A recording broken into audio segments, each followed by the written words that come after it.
Hello everybody and welcome back to the Brightworks and another match of Beyond All Reason, where today we're taking a look at a match that was recently submitted to the Brightworks Discord channel. Feels like as of late we've taken a look at a lot of Supreme Isthmus, but I can't lie, I do love seeing what new strategies get cooked up every single day on this map. It's kind of the push and pull between playing new maps that nobody's familiar with, makes it a lot of chaos and a lot of fun, versus looking at some really refined build orders and seeing exactly what some of the best can get up to. So, spawning as the Armada Commander today in red in the geothermal front line, well, midline position, it's going to be none other than Hippocultor. Hippocultor clocking in at 42 true skill, which is impressive nonetheless. Still without the silver chevrons though, so climbing those ranks fast is what that tells me. A little bit of a comment right there from the teammates. I'll go ahead and clear the board. There we go. Going to be spawning as in the geothermal position as the geothermal player. We've seen this build 100 times where you go for the build power and then you go for the geo and then you upgrade all the mechs. It's very, very refined and it works really, really well. Spawning on the other side of the map in the tech position also as an Armada Commander, it's going to be Not Real.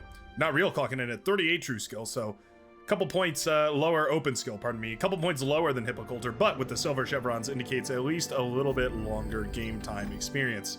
For anybody that might not know, maybe there's some of you out there that aren't aware of this, the chevrons on the left indicate only playtime, so silver chevron, I believe, is over 500 hours, and it scales down after that. I think the bronze is 100 hours, and it's like 10 hours or something like that. It's just playtime on the left-hand side. Your open skill is the quote-unquote competitive ranking, and a lot of people have spoken out about that and explained that it's a fairly flawed system. Yeah, it needs a bit of adjustment, but for the time being, it's the best that we've got in a setting that doesn't necessarily have a queue, right? You can't just go queue up to play a match. You have to find a lobby and hope that you're playing with fair settings and all that sort of stuff. So it's a good balance between all of that. But anyways, side tangents aside, we are going into that grunt spam for both players here. Pretty interesting to see. Yeah, the yellow commander going for that one mex, N2G, the yellow commander, going for that one mex multiple resbot grunt spam. The blue commander, Ural, going for the exact same thing. So that's cheeky. We have yet to see, at least on this channel, a mirror matchup right here on the front, but it looks like the grunt engagements have just been ever so slightly better right here for Ural, or pardon me, for N2G, but Ural using some beautiful resbot micro manages to keep some of the grunts alive, and just like that, it's as quick as it takes to turn the battle. Finally, some grunts from the maroon commander show up to the fight right here. Powder blue and cyan blue going to be working together right now against yellow and maroon. I will say, though, the resbot count is quite a bit higher right now for the blue commanders on the front.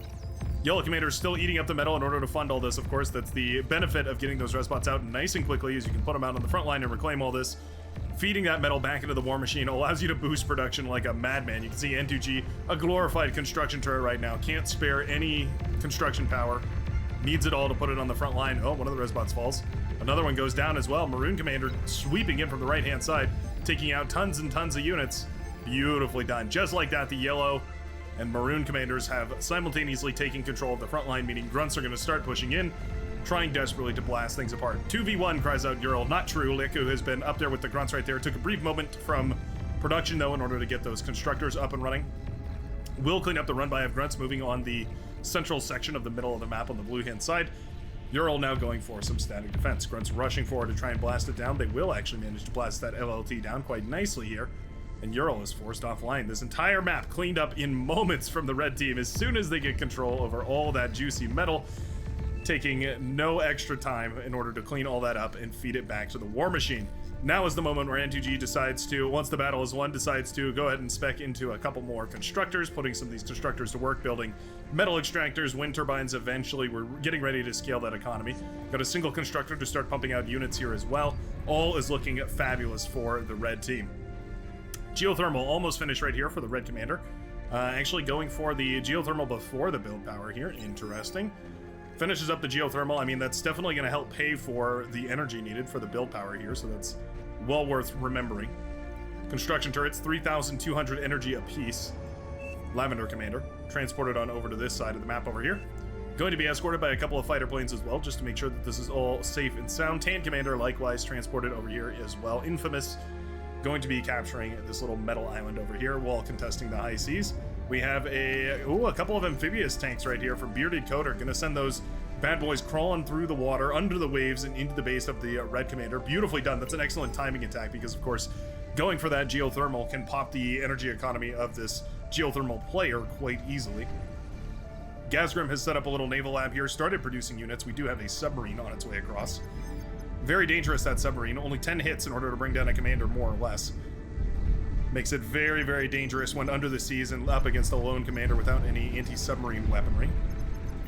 Metal extractors have been claimed. Geothermal yet to be claimed. That's a little bit of a blunder. We do have a constructor moving over in that direction, but not quite yet do we have a solution for that. Submarine makes first contact. Gazgrim takes that missile to the back.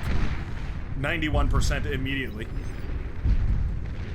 Submarine having a field day, just blasting apart these frigates over here. Man, does that do good damage, too. One frigate goes down, the other will get away with its life. Gazgrim in desperate, dire need of some sort of anti-submarine weaponry. N2G now claiming the front lines quite handily. We do have a T2 lab coming up right here for the geothermal player on the blue team, Chronopolis. And we have the T2 lab, well, in progress right here for the red team. However, those Garpike did poke up their ugly heads. They puckered up their little schnozzles and started spraying their not their geoplasma, their, what is it, their condensed matter plasma into the economy of Hippoculture here. Just trying to deflect this attack with the commander as best as possible. Those tanks do get away, though. Garpike quite good. They do a big burst of damage, so if you end up letting them get one shot off, they can usually get a couple, and they'll end up blasting you down. Looks like it's going to be a good old-fashioned Tsar rush here. Okay. Yeah, we've made an interesting choice to transition into a Cortex economy here, or a Cortex technology here. Going to be going for a Tsar rush on the front line. So this is a very, very steady... I mean, this is you need a very steady grounds in order for this to work, right? The front line is still holding. We're 6 minutes into this game, about the time that we'd expect to see, for instance, a T2 transition right now. Getting this Tsar out before going for any of these... Oh, the metal extractor's even been handed over by the Maroon Commander. That's quite cheeky as well. Every ounce of metal is being paid into the Maroon Commander to get this Tsar out to the front lines here. 1650 is the cost in metal for that T2 tank. Very, very expensive. You can see we're even eating up accessory constructors. Anything that's not being utilized right now is being spent getting this Tsar out to the front line. We're going to go for an anti-air as well. Of course, that denies any shuriken from jumping on top of this thing. Shuriken, one of the easiest ways to shut down a Tsar tank. Paralyzing it and allowing a commander to get in for a D-gun, of course. But other support structures as well, like radar and radar jammer, bots or vehicles or whatever you want to use. Also very, very valuable. Rocket bot spam on the front lines right here for N2G. We have rocket bots as well for aggressive lemming, and we do have some rocket trucks right here firing away as well. Rocket trucks actually quite viable. You can see they do about, 3% damage to a medium tank. I mean, it's nothing to write home about, but certainly powerful enough that as a harassment force, they need to be, well, avoided or kept well in mind. Frigates and destroyers over here for K-Corp. Likewise, Jigsaw 43. N2G continuing to hold the line. We're just waiting for that Tsar to reinforce here. It's on the way.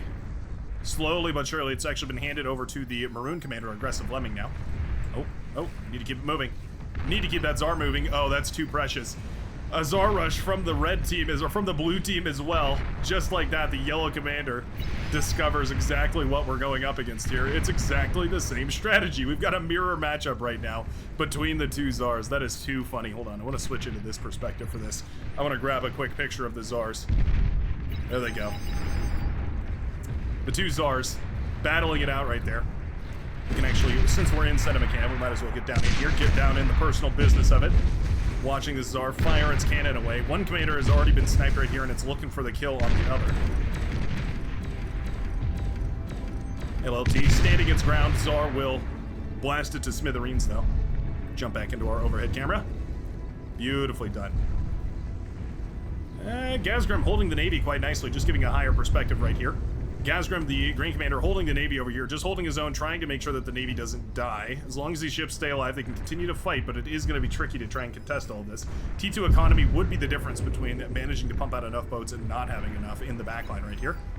Luckily for Gazgrim, though, he does have that T2 constructor going forward and building all this stuff. Tsar on the front is very, very delayed. Grunt's running forward. Ooh. Heavy hit right there from the enemy Tsar, the blue Tsar right here. That is too funny. A double Tsar rush from both teams. There's no cover for this Tsar, though. Yeah, we have the grunts supporting the Tsar in green. The Tsar in maroon, though, just doesn't really have the same cover. Oh, beautiful connections right there. It's exactly the cluster of units you're looking to fire into. Just a bunch of cheap T1 trash that's going to melt away in an instant as soon as that Tsar makes contact. Beautifully done right here. So far, the efficiency for the green Tsar has been well and away much better than the red. Let's see the double maroon, or not double maroon, the double copper chevrons. Are they copper? They might be bronze. They're probably bronze. Double bronze chevrons right there for the green Tsar. Single chevron for the maroon. Little torpedo launcher was set up over here. It's quite nice. Destroyers now firing away. Destroyers can thwart this frigate battle as long as those frigates don't get the opportunity to jump on top of these, but we've got nearly as many destroyers as we have frigates for the tank commander compared to the green commander. Starting to feel like a difficult situation right now for our green hero. Destroyers taking every opportunity they can to shell away at these units here. Of course, that's the best option you can do. Try and use that long-rangedness in order to make up the difference here. T2 constructor pumped out right now. We already had one upgrading the T2 metal extractors here, and it will eventually go on. We're we're continuing to hand over metal extractors. I notice now that more and more red metal extractors are handed over here. All of the metal has gone into the T2 economy. So this is something I've talked about before, which is essentially when you have a player that's gone up to T2, technically speaking, and I do mean very technically speaking, the most efficient thing you can do is just get all the production into that T2 lab, right? Get only T2 units produced. Missile trucks here being used as assault units. Okay, why not? Cerberus comes up and is completed right now. That's a red Cerberus, going to start firing away at this front line, obliterating those T1 units, cementing the hold over the middle of this map right here. Geothermal Cerberus cannon, extremely powerful. What I was saying though is that when you have somebody with a T2 lab, they're going to be producing the most metal efficient units. So it does make a lot of sense to hand over all the metal to that commander and just let them produce as many units as they possibly can. It is a little bit boring, like for instance for N2G, who now is left with a weird situation where they have a lab and no metal extractors here. Hopefully maybe we'll hand one of these over, right? 9.2 metal per second is still enough to produce T1 units, certainly. It's a starting T1 economy, more or less. Everything has been handed over here to the red player. The geothermal has been handed over to M2G. That's a bit interesting. I guess that makes sense. It does produce energy, so it's a good energy production facility for helping to rebuild. Quakers on the front line. Oh, commander gets sniped over here by the boats. Looks like K-Corp has won his battle handily. You can see all the wreckages lying at the bottom of the ocean right here. Submarines guarding it all. Oh, actually, it was the pink commander that died over here. Looking to siege the beaches, but died to the Scorpion turret and the twin guards over here. Blasting apart that commander. Very nicely done. It's going to be a persecutor here in order to blast back all the rest of these units, but for the time being, certainly quite nice to have that metal deposited onto your doorstep. Tsar tank firing away.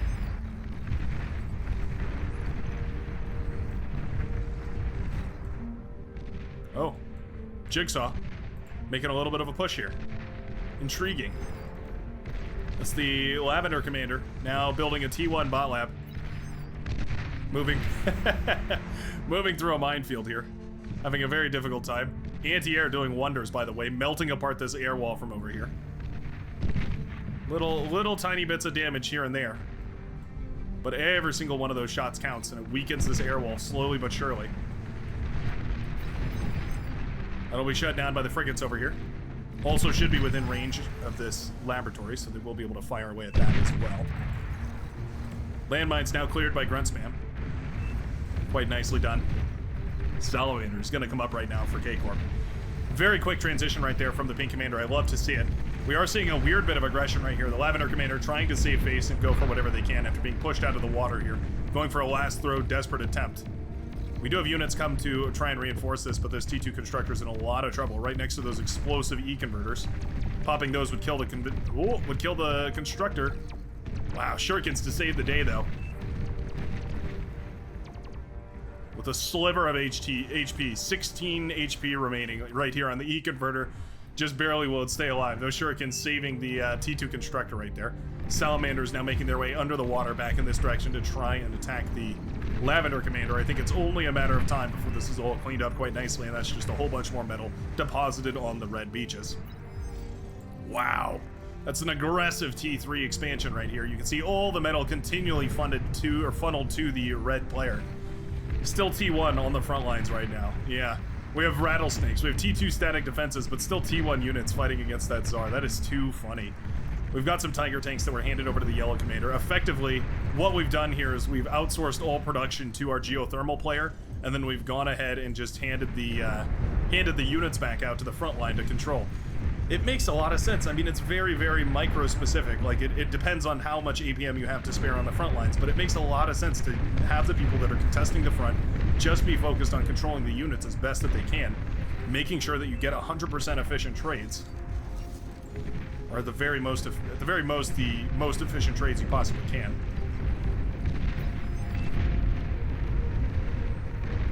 What a cheeky little strategy here from the red team. Very case dependent, of course, because you can imagine if, for instance, this geothermal was exploded by an air player that went for a bombing run.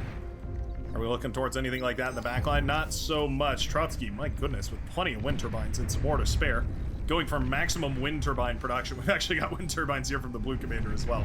Everyone and their mother going for wind turbines and E-converters in the backline right now. Not the worst economy in the world, but certainly a little bit strange, right? Especially when units are so useful. This is a slow death for a front line, which is why it hasn't prompted any kind of a response from the back. Oh, nice shot from the Tsar right there. Will finally put down the powder blue commander. Grunt's jumping on top of the Tsar, but of course it has its secret weapon, friendly fire. Yeah, it's more than happy to just fire away at its own feet and the feet of its friends in order to obliterate any enemies that might stand in its way. This rattlesnake is quite annoying, though. Pitbull pop-up turrets are also pretty good. Definitely a little bit of a waste of firepower against ticks, though. Not that it matters, though. The Shiva are now headed towards the front line. What a greedy, greedy play. If a bombing red had come across and popped this geothermal, you would not only lose all this production, of course, but you'd lose the T3 lab as well. Very, very easy for this to go awry, but the blue team just didn't have the proper scouting and the proper bombing and the proper teamwork in place in order to shut this down really efficiently. There we go. Tsar that had menaced the front line for so long finally falls, but now it's ready to be replaced by Shiva, which are much more cost-effective. Are they cheaper? Oh my goodness, Shiva are cheaper than a Tsar, aren't they? Shiva at 1550 metal, whereas I believe a Tsar is, 1650 metal. That is hilarious. So as far as T3 units go, an incredibly cheap option for quite a bit more firepower.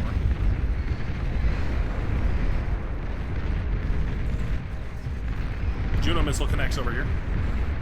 Going to shut down, well, for instance, any tick span that might be coming in that direction, but also any radar jammers that might be over there as well. The Navy of the Green Commander is built up to a sizable number, though. An aggressive Lemmings Commander, at the very least, will fall. This Navy looks menacing, but you don't want to keep it within range of those Shiva, those AoE impact concussion projectiles from the Shiva. What are they called? Heavy cannon? Yeah. Those are condensed matter heavy projectile cannons. And that's my own lore, by the way. That's me making up lore on the fly for you guys. Yeah, they're quite good. They're quite good, is what I mean to say. They're especially good against big clumped up groups of units, like for instance a big Navy. Very slow to maneuver, very slow to get out of the way of those projectiles. They can definitely cause a lot of problems. It's a T2 Navy at this point for the tank commander. We've got one battleship up and running, a second on the way. As soon as these battleships start connecting their shots with a bunch of these frigates and whatnot, it's going to be pretty easy for them to trade relatively efficiently. Effectively a Cerberus mounted atop a mobile platform. And we all know just how effective those Cerberus can be. This is F cries out the Cyan Commander Ural right here as those Shiva march forward. Indeed, it must feel that way, as suddenly T3 units are available from multiple different commanders. From the blue team's perspective, it looks like there's 3 different T3 commanders, the maroon, the yellow, and the red commander, all playing with T3 forces. Realistically, they've all been pumped out of the same lab, but it is a moral hit, to say the very least, to the blue team right now, who is forced to deal with very early T3. Basically 19 minutes into this game, and we've got T3 pushing back the front lines. Now that these battleships are up, they can afford to start poking away at this Navy. As long as we don't get trapped in a big surround, these battleships should be able to start whittling away these frigates, the destroyers, basically everything in the T1 Navy right here. We are going up to T2 for Gasgrim, but time is running thin. Pimple turrets trying their very best. Outranged by the missiles right here on the Shiva, though. one of the most powerful parts about the Shiva, of course. It's the reason why it's a siege mech and not an assault mech. It's that heavy impact missile mounted on the rear. Great for besieging static defensive positions. Submarines here actually causing quite an issue. When they're facing the right way, that is. Buccaneers now out for the Pink Commander, who has lost a little bit of a grip in the sea, actually. Yeah. Destroyer's pretty good. Buccaneers are cruisers. They're meant as anti-submarine weapons. They're actually not good against, for instance, destroyers or assault frigates. They are genuinely only meant for anti-sub warfare, so seeing them lose to the destroyers right there is quite tragic. One of those rare matchups where T2 is far and away worse than T1. Heavy bombers coming in to try and shut this down, but the AA flak trucks are in position, and so many of those bombers go down. One of them manages to escape with their life, but already basically no damage was done. Not even a single Shiva fell right there. Got pretty close, but didn't manage to bring it down. Bearded Coder now dancing around over here, trying not to get shot by the Shiva, but the AoE on their heavy cannon, very powerful. Boom goes the purple commander. Razorbacks trying to clean all this up, but there's just only so much they can do against a swarm of Shivas like this. This is... oh no, this game was not played after the patch, actually. Cataphracts, in case you're curious, Cataphracts have actually been reworked. I am praising the day as Cataphracts have been reworked. They've been turned into their Turbo Laser Tweak Units variant. They've received a little bit of a reskin too, which is cool. They have little like fans underneath them now that look all neat. But they've basically been changed so that they function much more like the Turbo Laser Tweak Units, which we've had enabled for a couple of streams now. Essentially allowing them to fire multiple times rather than their single big burst, their sustained laser variant. They now fire a single laser burst, similar to something you might see come out of a Saber, for instance. The seaplane gunship for Armada. Well, that trade was costly, and yeah, actually well won by the Green Commander. Loads of boats right now under the waves being consumed by both commanders, trying desperately to get a grip on this. Hey, you know what? All things considered, this actually isn't too bad for the Green Commander. There's a couple of battleships up and coming right here for the Tan Commander. The Res Subs, of course, eating up a whole bunch of this metal, trying to find trying to put as much of it back into the seas for the Tan Commander as possible. As long as Infamous has control over this wreckage field, it's going to be fabulous, but Gazgrim is contesting it. Doing a fabulous job of contesting it, too. Yeah, we're up to T2, and we've got our own battleships out. This actually is much closer of a contest than you would expect. Gazgrim need only hold on to this reclaim field for a little while longer. Get these battleships to trade. This is just a single battleship out now. Definitely worried about this battleship being all alone without any kind of cruiser escort. Not that it matters, though. The tech position goes down right here. We were transitioned into salamanders and basically naval production right now for the Green Commander, who actually leaves the game, taken over right now by Not Real, the Blue Commander. Shiva dismantling this base over here on the left-hand side. What a cool way to try and regain control of the high seas going into production over here, but of course it means that your front line is going to be slacking. Catapults en masse right now for the Cyan Commander, starting to connect with some of these T3 units. A field of rockets is what the catapult is good for. And against big clusters of T3 Shiva, it certainly makes a lot of sense to go for that sort of a composition. I underestimated the battleship. Extremely potent, the battleship. Capable of immense violence. Buccaneers now out to try and shut down some of these submarines as well, which is good to see. Radar jammer ship in tow behind the battleships in green over here, actually allowing them first shot opportunity. Going to be quite powerful. Still, though, the other battleship goes down. Mass battleship makes a lot of sense right here, but you do need those Buccaneers. The submarines can definitely tear them apart. 2 or 3 submarines makes a lot of sense as well, because you can get them underneath these and do tremendous damage effectively for free. You know what? The blue team still coming back into this. Still holding strong. Those catapults have put in immense work right now. 41 kills between all of those, and most of them are Shiva. And the battleships are turning the tides of this war right here, so we need more reclaim. It's the only note I have right now for the Green Commander Gazgrim, but other than that, doing a fabulous job of retaking this battlefield. Wonderful, wonderful stuff. Yeah, the switch to Buccaneers is not the right one. We have submarines coming up now. Not a bad move either if you can get those submarines to enough numbers where they can kill these destroyers before they can be reinforced with Buccaneers. Resbots underneath the waves, of course, going to sneak past the, well, non-existent submarine clearing of the battleships. There we go. Submarines begin to fire. We have long-range torpedo launchers as well, also very potent. You can see, immediately scaring back those battleships. Resbots. The only thing keeping the tank commander afloat right now. We actually need more build power. We're having a bit of a build power issue. More construction power in order to pump out more boats, more money, more fun. Demon's getting an opportunity to jump on top of those catapults is exactly what the red team was looking for. All the catapults fall face first into the dirt right there as the Demon continues to press forward. Shiva's now an antiquated piece of Cortex technology, but still holding the line strong. The Great Wall. Big fighter clash over here. It's going to be the Seafoam Green Commander that comes out on top right now, I do believe. Yep, fighter wave inevitably backs off. Bombers stay alive, though. Submarines en masse forcing out a Buccaneer response. There they go. Rapidly melting away these battleships. Oh no. Green Commander unawares of the battleships falling right now. Definitely less than ideal, you could say. This is the perfect engagement. This is exactly what you're hoping for. This is the moment where you start looking at your engagement as a win. Blowing up the enemy's battleships like this feels wonderful. Not that there's a lot that the Green Commander can do, because of course, basically all of the front lines have fallen. Submarines clustered on the shore over here, trying to get over to the other sea, it looks like. Onto land, apparently. The submarines want to grow legs and crawl aboard the land, but unfortunately, it's not within their evolutionary path.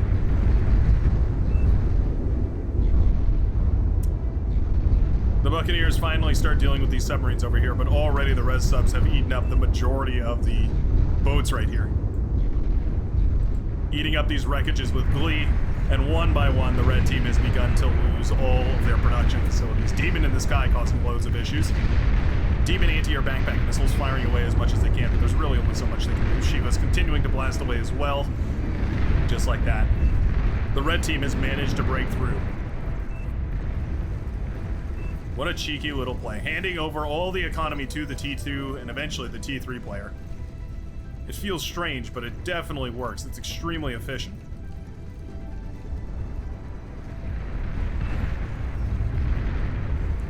It's the kind of co-op that works great in theory, but unless you have a really regimented team and they all know exactly what you're going for, and there's a lot of trust put into it as well, things can go south very quickly. But in this game, it just so happened to work out. Showcasing once again, I think, that the ultimate power in Supreme Isthmus, but beyond all reason in general, is that teamwork makes the dream work. 1000%. Bombers finally making their way across the map right here. This is the bombing run I've been waiting for from Trotsky. We have tons of anti-air trucks available right here, though. My goodness, tons and tons of anti-air trucks. Yeah, we're ready for this bombing run. We are completely ready for this bombing run. Capital ship is blowing apart all of the boats over here, as well as all of the torpedo launchers, of course. Demons to burn back the cargonets. Purge the infidel of anything they're wearing that is not flame resistant.